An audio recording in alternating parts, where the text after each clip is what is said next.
नमस्कार। आज हम एक बहुत ही प्राचीन और गहरी स्वास्थ्य प्रणाली के मूल सिद्धांतों को समझने वाले हैं। इसका नाम है आयुर्वेद, यानी जीवन का विज्ञान। तो चलिए सीधे इसकी दुनिया में उतरते हैं। हम शुरुआत एक बहुत ही दिलचस्प सवाल से करते हैं। जरा सोचिए, क्या ऐसा हो सकता है कि हमारा ये शरीर और ये पूरा का पूरा ब्रह्मांड एक ही मौलिक चीजों से बने हों? आयुर्वेद का पूरा दर्शन, पता है, इसी एक विचार पर टिका हुआ है। सबसे पहले इसका नाम ही समझ लेते हैं। आयुर्वेद ये दो शब्दों को जोड़कर बना है। आयुष जिसका मतलब है जीवन और वेद जिसका मतलब है विज्ञान या ज्ञान। तो इसका सीधा साधा मतलब हुआ जीवन का विज्ञान। और हाँ, ये सिर्फ बीमारियों के इलाज की बात नहीं करता, बल्कि इसमें हमारा शरीर, हमारी इंद्रियां, हमारा मन और हमारी आत्मा, इन सभी के स्वास्थ्य की बात की गई है। आयुर्वेद का जो सबसे बुनियादी सिद्धांत है वो है लोक पुरुष सामान्य। इसका मतलब है कि इंसान का शरीर, जिसे पुरुष कहा गया है, वो इस पूरे ब्रह्मांड यानी लोक का ही एक छोटा सा मॉडल है, एक मिनिएचर रिफ्लेक्शन। मतलब जो नियम इस ब्रह्मांड में काम करते हैं, ठीक वही नियम हमारे शरीर के अंदर भी काम करते हैं। इसलिए अगर खुद को समझना है तो हमें प्रकृति को समझना ही होगा। तो फिर ये नियम है क्या? इसकी कहानी शुरू होती है पंच महाभूत से, यानी वो 5 महान तत्व जिनसे ये पूरी सृष्टि, ये पूरी दुनिया बनी है। इन तत्वों का विकास ना एक बड़े ही मजेदार क्रम में होता है, सबसे सूक्ष्म से शुरू होकर सबसे ठोस की तरफ। सबसे पहले आता है आकाश, यानी खाली जगह, स्पेस। फिर आकाश से बनती है वायु, वायु से अग्नि, अग्नि से जल और आखिर में जल से बनती है पृथ्वी। और इसमें सबसे कमाल की बात यह है कि हर अगला तत्व अपने से पहले वाले सारे तत्वों के गुण अपने अंदर समेट लेता है। अच्छा, अब ये देखिए, ये तत्व सिर्फ बाहर की दुनिया में नहीं है, ये हमारे अंदर भी हैं। जैसे आकाश जिसका गुण है शब्द, वो शरीर में खाली जगह बनाता है। वायु जिसका गुण है स्पर्श, वो शरीर में हर तरह की मूवमेंट को कंट्रोल करती है, सांस लेने से लेकर नसों में संदेशों के जाने तक। अग्नि देखने की शक्ति से जुड़ी है और हमारे पाचन को संभालती है। जल का लेना देना स्वाद से है और वो शरीर के सारे तरल पदार्थों को बैलेंस करता है। और पृथ्वी जो गंध से जुड़ी है, वो हमारे शरीर को ढांचा और मजबूती देती है। अब होता क्या है कि जब ये 5 तत्व हमारे शरीर में एक साथ मिलते हैं तो वो 3 खास तरह की ऊर्जाओं को जन्म देते हैं। ये ऊर्जाएं हमारे सारे शारीरिक और मानसिक कामों को चलाती हैं और इन्हें ही कहते हैं त्रिदोष। दोष शब्द का मतलब बड़ा गहरा है। ये दुष धातु से आया है, जिसका मतलब है वो चीज जो असंतुलित हो सकती है। तो समझने वाली बात यह है कि जब तक ये तीनों दोष संतुलन में रहते हैं, ये हमारे जीवन को चलाते हैं, हमें स्वस्थ रखते हैं। लेकिन जैसे ही इनका बैलेंस बिगड़ता है, ये बीमारियों की वजह बन जाते हैं। तो ये 3 दोष हैं, वात, पित्त और कफ। वात जो वायु और आकाश से बना है, वो शरीर में हर तरह की मूवमेंट का सिद्धांत है। पित्त जो अग्नि और जल से बना है, वो मेटाबॉलिज्म और ट्रांसफॉर्मेशन यानी बदलाव का सिद्धांत है। और कफ जो पृथ्वी और जल से बना है, वो स्ट्रक्चर और लुब्रिकेशन यानी ढांचे और चिकनाई का सिद्धांत है। एक तरह से ये हमारे शरीर के 3 मैनेजर हैं। जरा वात के बारे में सोचिए। ये सूखा है, हल्का है, ठंडा है, लेकिन इसका सबसे जरूरी गुण है चल, यानी गतिशील। हमारे शरीर में जो भी कुछ हिलडुल रहा है, चाहे वो खून का बहना हो, सांसों का चलना हो या हमारे दिमाग में विचारों का चलना हो, ये सब वात की ही वजह से है।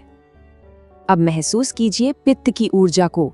ये गर्म है, तेज है, फैलने वाली है, बिल्कुल आग की तरह।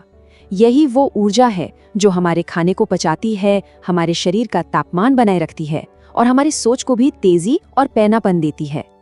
और आखिर में है कफ, जो वात से एकदम उलट है। जहां वात हल्का और गतिशील है, वहीं कफ भारी, धीमा और स्थिर है। ये हमारे शरीर का गोंद है, जो हमें मजबूती देता है, हमारे जोड़ों को चिकनाई देता है और हमें स्थिरता देता है। ये हमारा ढांचा है। तो हमने दोषों को समझ लिया। अब हम शरीर के 3 और बहुत जरूरी हिस्सों पर नजर डालेंगे। अग्नि यानी हमारे शरीर का इंजन, धातु यानी हमारे टिश्यूज और ओजस यानी हमारी जीवन शक्ति।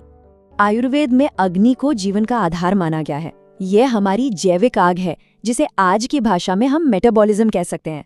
यही अग्नि है जो हमारे खाए हुए भोजन को ऊर्जा और शरीर के ऊतकों में बदलती है। पुराने ग्रंथों में तो यहाँ तक कहा गया है कि एक जिंदा और एक मुर्दा शरीर में सिर्फ अग्नि का ही फर्क होता है। लेकिन मजे की बात यह है कि हर किसी की ये पाचन अग्नि एक जैसी नहीं होती। आयुर्वेद कहता है कि दोषों के असर से ये 4 तरह की हो सकती है।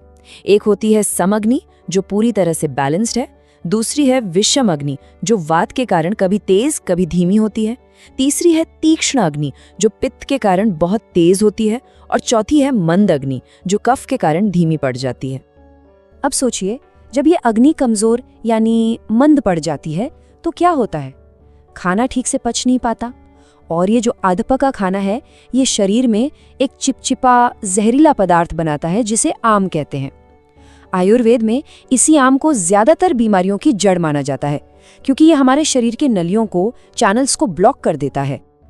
लेकिन जब अग्नि अच्छी होती है और खाना ठीक से पचता है तो उसका सार हमारे शरीर के 7 ऊतकों यानी सप्त धातुओं को पोषण देता है। ये प्रक्रिया एक के बाद एक चलती है, जैसे किसी नहर में पानी बहता है। सबसे पहले बनता है रस यानी प्लाज्मा। रस से बनता है रक्त, रक्त से मांस, मांस से वसा, फिर हड्डी, फिर मज्जा और आखिर में बनता है शुक्र यानी प्रजनन ऊतक। हर अगले ऊतक का स्वास्थ्य अपने पिछले वाले पर निर्भर करता है, और जब ये पूरी प्रक्रिया सही से होती है तो इन सभी का जो सबसे बेहतरीन सार बनता है उसे कहते हैं ओजस। यही ओजस हमारी असली जीवन शक्ति है, हमारी इम्यूनिटी और हमारी चमक का कारण है। अच्छा, तो हमने ब्रह्मांड के नियमों को समझ लिया। अब देखते हैं कि आयुर्वेद इन्हें हम सब पर यानी हर एक व्यक्ति पर अलग अलग कैसे लागू करता है। यहीं पर प्रकृति का कॉन्सेप्ट आता है। प्रकृति एक तरह से किसी भी इंसान का अपना खास मन शरीर का संविधान है, उसका बायोलॉजिकल ब्लूप्रिंट। ये गर्भधारण के समय ही तय हो जाता है और फिर पूरी जिंदगी वही रहता है। ये वात, पित्त और कफ का वो अनोखा बैलेंस है जो हर इंसान को दूसरे से अलग बनाता है। इसे ऐसे समझ सकते हैं, जैसे इस चार्ट को देखिए। यहाँ पित्त का लेवल वात और कफ से काफी ज्यादा है। ये एक पित्त प्रधान प्रकृति का उदाहरण है, तो जाहिर है ऐसे इंसान में पित्त के गुण स्वाभाविक रूप से ज्यादा होंगे, जैसे तेज पाचन, गर्म मिजाज। अपनी प्रकृति को समझना ही सेहतमंद रहने की पहली सीढ़ी है। तो सवाल ये है कि अपनी प्रकृति को संतुलित कैसे रखा जाए। सबसे पहले स्वस्थ जीवन की चाबी को समझेंगे, फिर दिन और मौसम के हिसाब से जीने की क्या नियम है उन्हें जानेंगे, और आखिर में ये देखेंगे कि कैसे हम खुद को इस पूरे ब्रह्मांड के साथ एक तालमेल ला सकते हैं। ये नियम क्या हैं? इससे ज्यादा जरूरी ये समझना है कि आखिर ये बनाए क्यों गए हैं, और यहीं पर स्वस्थ वृत्त का कॉन्सेप्ट हमारे सामने आता है।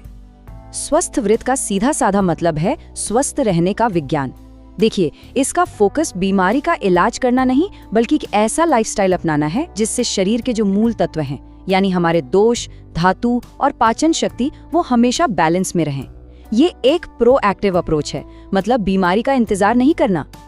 और ये ज्ञान कोई आज का नहीं है। अष्टांग हृदयम का ये प्राचीन श्लोक हमें एक बेसिक प्रिंसिपल याद दिलाता है। ब्राह्मे मुहूर्ते उत्तिष्ठेत स्वस्थो रक्षार्थम आयुष। मतलब अपने जीवन की रक्षा के लिए ब्रह्म मुहूर्त में उठना चाहिए। ये वो समय है जो सूरज उगने से करीब 96 मिनट पहले होता है, और इसे दिमागी शांति और क्लैरिटी के लिए सबसे बेस्ट माना गया है। अच्छा, अब बात करते हैं रोजमर्रा के प्रैक्टिकल नियमों की। दिनचर्या असल में हमारे शरीर की जो अपनी एक बायोलॉजिकल क्लॉक है, उसे कुदरत की बड़ी घड़ी के साथ सेट करने जैसा है।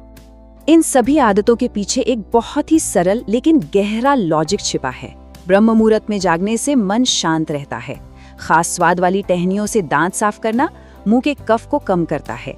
जीभ की सफाई से डाइजेशन अच्छा होता है, और तेल मालिश यानी अभ्यंग शरीर को पोषण देकर वात को शांत करती है। और एक्सरसाइज बस उतनी जितनी बॉडी आराम से कर पाए, कोई जबरदस्ती नहीं।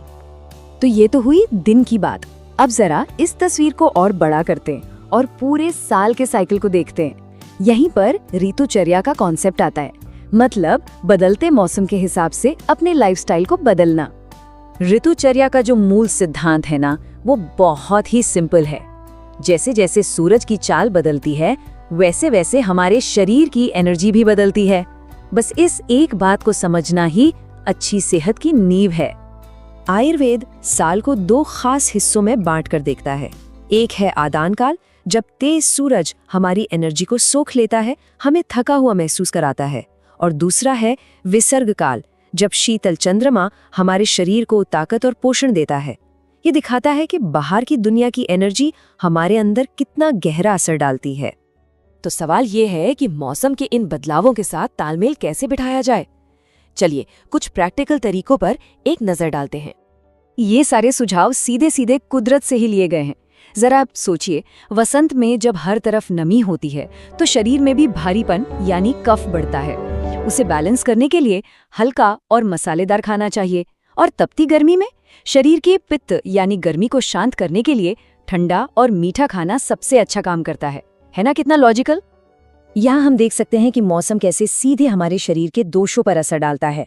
जैसे वसंत में कफ बढ़ जाता है तो बारिश में वात परेशान करता है, और हर एक इम्बैलेंस के लिए आयुर्वेद के पास उसे ठीक करने का एक खास तरीका है। ये एक बेहद साइंटिफिक सिस्टम है। और एक बात का ध्यान रखना बहुत जरूरी है, ये बदलाव कभी भी अचानक नहीं करने चाहिए। आयुर्वेद हमें ऋतु संधि का महत्व सिखाता है, यानी 2 मौसमों के बीच का जो हफ्ता होता है।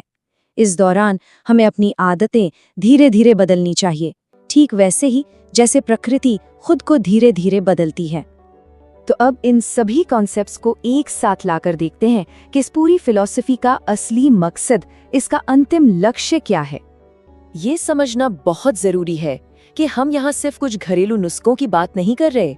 ये प्रकृति के उन नियमों पर बना एक गहरा और लॉजिकल विज्ञान है जिन्हें बदला नहीं जा सकता, जैसे पंचमहाभूत, त्रिदोष और सप्तधातु के सिद्धांत।